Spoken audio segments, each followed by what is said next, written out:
Good morning, cult members. Welcome to Pop Culture Cult. I'm Sean. I'm Janice. And this is going to be our non-spoiler review of the Bumblebee movie. We got a chance to go see it last night on a early screening 2 weeks before everybody else. Because that's how we roll. Right. We're special or something. We actually, I don't know if it was an A-list only pre-screening or whatever, but I happened to come across it and we got tickets and it was. This is going to be a non-spoiler review, but I am going to spoil one thing as we go before we get going, and that is it's really good. It is good. It makes you laugh. It makes you cry. It makes you mad. It makes you laugh again. It makes you cry again. Yep. The story itself is based off of the Gen 1 1980s, mid-1980s Transformers TV series, the cartoon. Right. And Travis Knight was the one who directed this, and he talked about after the credits, we actually got to see a little behind the scenes thing, and that was like one of his favorite shows, and so he wanted to do this movie like a Gen 1. Yep, he was a Transformers kid, and you can tell because in the very beginning, you see the Decepticons, and they speak in the Decepticon voice from the cartoons. That was like the first thing. I was like, oh, that's cool. Yeah. They do start the movie on Cybertron, and this is really an origin story for Bumblebee. But you get Haley Steinfeld's Charlie, who looks just like Charlie from the cartoon multiple times. I'm like, that's just creepy. Yeah. But Haley is really, really good in this, and they give her and Bumblebee both a really good buildup in their backstory. Yes. So you actually feel for both of them as you go through the whole movie. Yeah.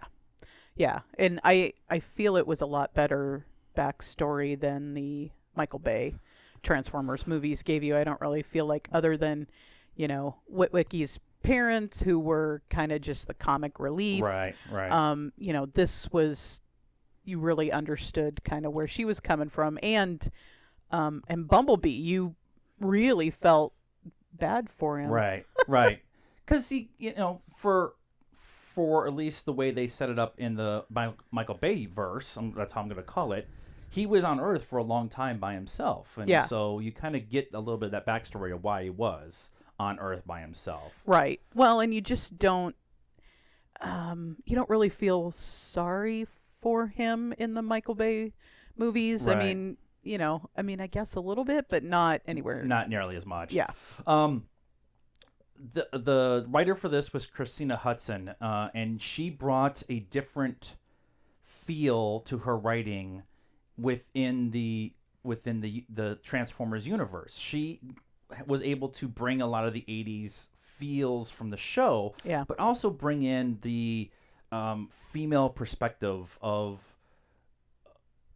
characters, and gave a lot to Haley Steinfeld to actually pull from, and I liked too that she was kind of a grease monkey. Haley Steinfeld was kind of a grease monkey with her dad. Yeah, that was her relationship with her dad, was working on Yeah. cars, so it kind of makes sense that she gets this. You've seen in the previews that he's not a spiffy Camaro like he is in Michael Bay's version. He's kind of a junker VW, and how he was in the comic, in the cartoon. And how would a teenage girl get or deal with a junker car? Well, she's a grease monkey, so of course she's going to get a junker and fix it up and all that. Yeah, so. I liked how her interaction with Bumblebee was heartfelt. Like she was very like. It would have been really easy for her to be scared that a giant robot shows up in her garage one day, but she was very, I won't say easily accepting, but the way they set up all that up is really well done and makes you feel for their relationship. And you kind of understand how she would be a little more easily accepting of the situation. You see how well we're trying to skip the spoiler stuff here. A couple things I do want to talk about. Justin Trudeau and Angela Bassett are both the voices of the Decepticon bad guys. Okay, because I saw his name in the credits, and I was like, and I saw pictures with Angela Bassett and John Cena. And I was like, why Angela Bassett? And they're the voices for the two Decepticons bad guys. They show the two of them in the trailer. And Dylan O'Brien plays the voice of Bumblebee early on in the film. Right. And Dylan O'Brien is from the Maze Runner series and stuff like that. He was the kid from American Assassin too. Oh, okay. So I just, because they did a really good job of with the Transformers as they transformed, but also when they were robot form, how realistic it all was. And and the voiceover work helped add to that. Yeah. And they talked about it in the behind the scenes thing that we got after the movie, that they wanted to take away a lot of like the gear looking stuff. Right. And a lot of they wanted more of the fenders showing when they became robots and stuff like that. Right. And that he took, Travis Knight purposely took a lot of the hardware away from Bumblebee's eye area so that he could make expressions and with stuff. his, I mean, his eyes are super expressive. You understand what he's feeling because he can't talk, right? You know that, that you understand what he's feeling by his eye expressions.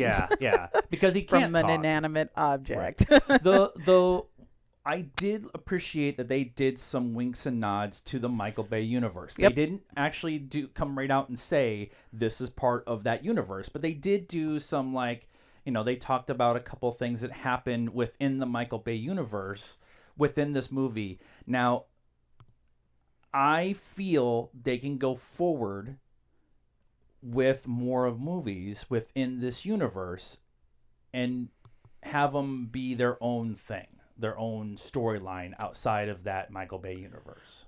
Right. Well, I mean, it works, right? Because this is 1980s, not early 2000s. Right. So, you can say this happened over here and that stuff happened over there. Or you can just kind of tell your own story, which is kind of what they did. Like you said, there were some, we won't spoil the the things, the winks and nods. I'll let you catch them on your own. But, there's a couple of throwbacks. Yeah. So John Cena is really kind of cool too. As Agent Burns, he's the bad guy, then he's the good guy, then he's the bad guy again, then he's the good guy. You don't know which side he's on. But I want to see more of him in this universe. He's kind of the Totoro character, whatever his name was in the Michael Bay movies. He was like the bad guy and then the good guy, and then it was really cool.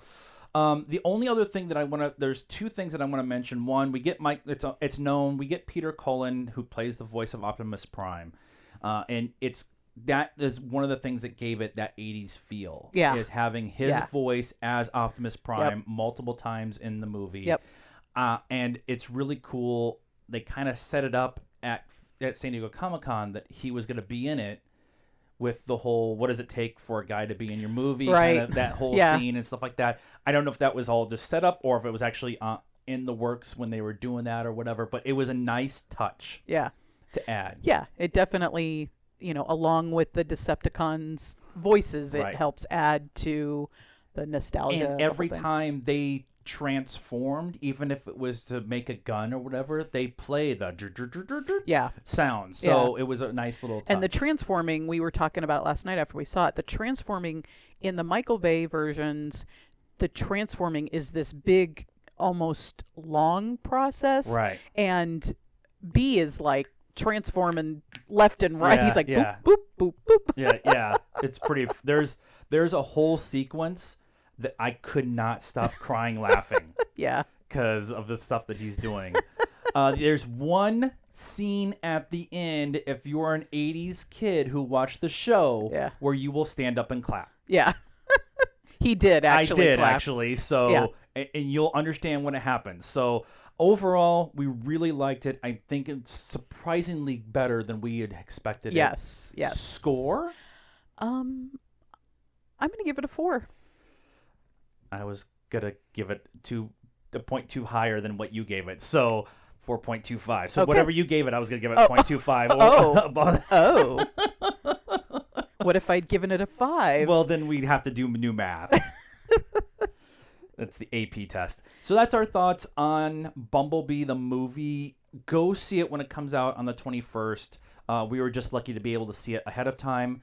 What do you guys think? Are you excited about this movie? Leave us a comment. Let us know. Like this video. Subscribe to the channel. And all of our social media stuff is in the description. Please follow us on all those things. And until next time, good morning now.